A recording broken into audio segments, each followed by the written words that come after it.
Good day everyone. So we are the group 3 and today we will be discussing about the ethics in ancient Greece and natural law. First is the ethics in ancient Greece. We will be traveling back in time to ancient Greece, the birthplace of the Western philosophy, to explore one big question. How should we live a good life?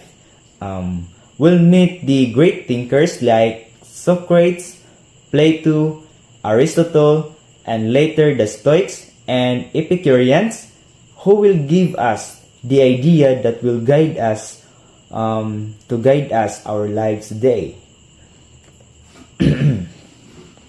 So ethics is the study of how to live well. It began with the Greeks. The first is the Socrates from 469 to 399 before Common Era.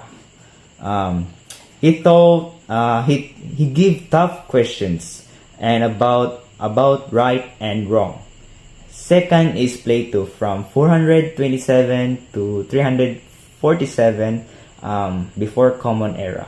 He has the theory of forms, justice, and harmony. And he was dreamed of a just society ruled by wisdom. Next is the Aristotle. He lived from 384 to 322 before Common Era, and he was teaching about practical wisdom, virtue as habit. It grounded ethics in everyday practice. And lastly, later on, it's about Epicurus, or the pleasure as peaceful of mind, and the Stoics as a virtue, as the only true good. So thinking about happiness and virtue, these ideas became the foundation of the moral philosophy. So there are two important Greek words that stand out. First is the eudaimonia, not just happiness but flourishing, living well. So living life to its fullest potential. Next is the areth. Areth is excellence of or virtue, the wisdom, courage, justice, and moderation. For the Greeks, ethics wasn't about strict rules. It was about becoming the best version of yourself. So, next is about Socrates. Socrates is known as the father of philosophy. He didn't write books, but he asked questions. His method, called the Socratic dialogue, pushed people to think deeply. He believed that virtue is knowledge. If you know what's truly good, and you will act on it. When people do wrong, it's because they don't really understand. So he lived his philosophy so strongly that he accepted death rather than betrayed his principles. Socrates showed that living with integrity is more important than living with comfort. So next is Plato. So Plato is Socrates' student. He took his teacher ideas, which is Socrates, even more further. So he believed that in a world of perfect forms, truth, beauty, and justice, that we can only grasp through reason. For him, justice is harmony, both in the soul and in society. In his book, The Republic, he imagined a society led by philosopher kings, wise rulers who put truth and justice above personal gain. Plato reminds us that a just life, one that's balanced and guided by wisdom. Next is Aristotle. So Aristotle is a Plato's student. He was more practical. He asked, how can we actually live here, and now. He thought that the key, is the golden mean, finding balance between extremes. For example, courage lies between recklessness and cowardly. For Aristotle, virtue isn't just knowing, it's doing, built through practice and habit. A true happiness, or eudaimonia, comes from a living life of reason, character, and excellence. So, next is Epicureans and Stoics. These two schools of thought emerge. First is the Epicurean. It believes that the good life is about pleasure, but not wild partying. Pleasure means peace of mind, friendship, and freedom from fear. And on the other hand, Stoics believe that only virtue matters. Wealth, fame, and even health are outside our control. What we can control is our reason, our choices, and our attitude. The Stoics taught resilience, accept life's hardships with courage, and live as citizens of the world. So why should we care about this old philosopher today? It's because the questions are still our questions. First question is, what makes life truly meaningful? The second question, how do we balance personal happiness with responsibility to others? And last question is, what does it mean to live with integrity? Great ethics remind us living well means thinking well and acting well. Right? Yeah, I believe that. So, great ethics still inspire how we ask, what makes life truly good? The answer is, it's up to you. It's already in your mind. So, next is we will talk about natural law. So, universal morality beyond human laws. Natural law is the idea that morality is not invented by people. It's discovered. Just like gravity exists whether we believe it or not.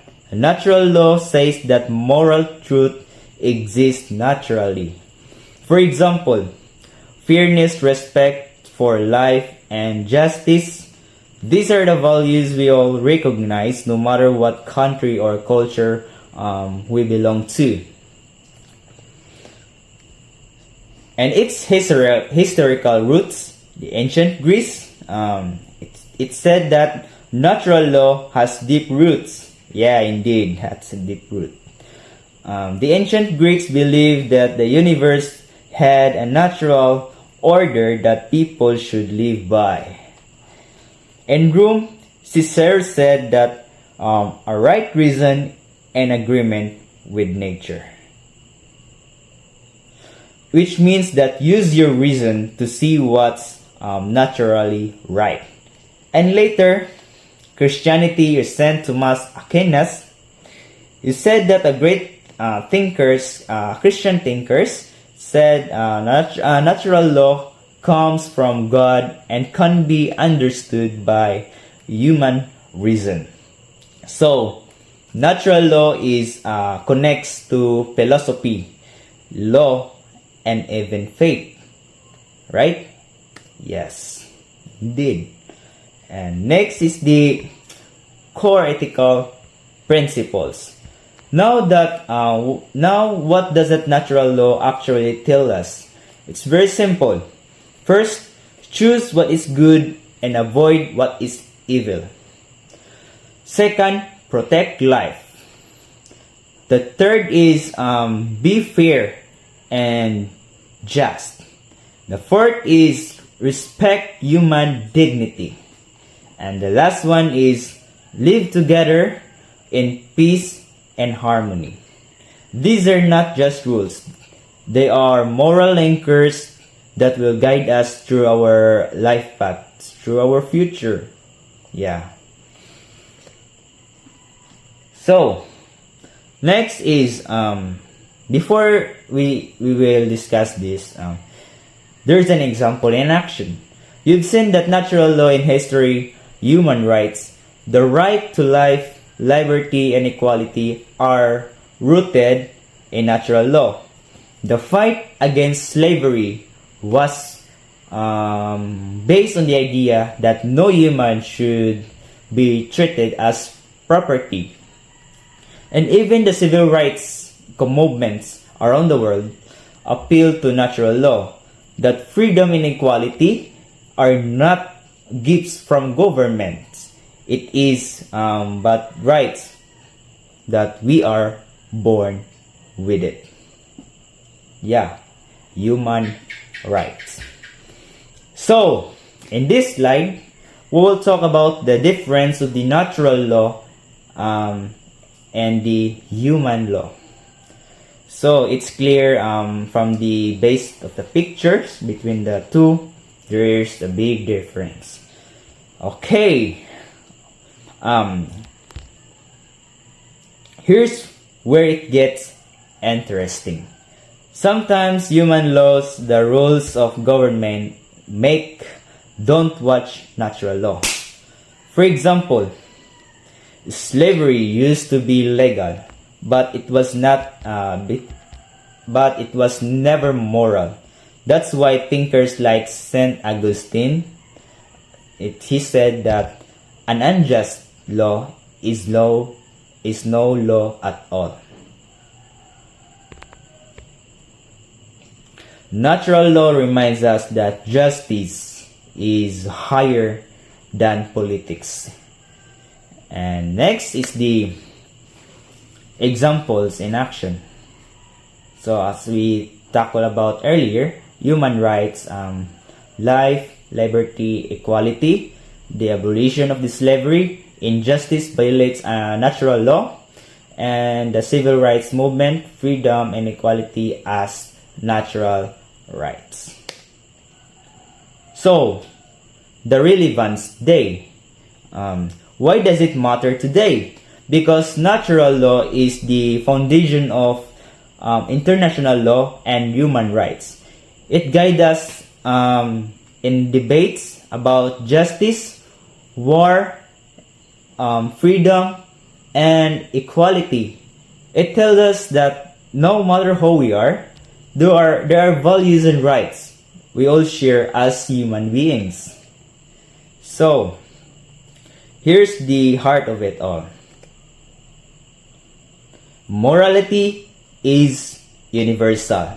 Human reason can discover it. And the third one is true human laws must reflect it. If we remember this, we can build a society.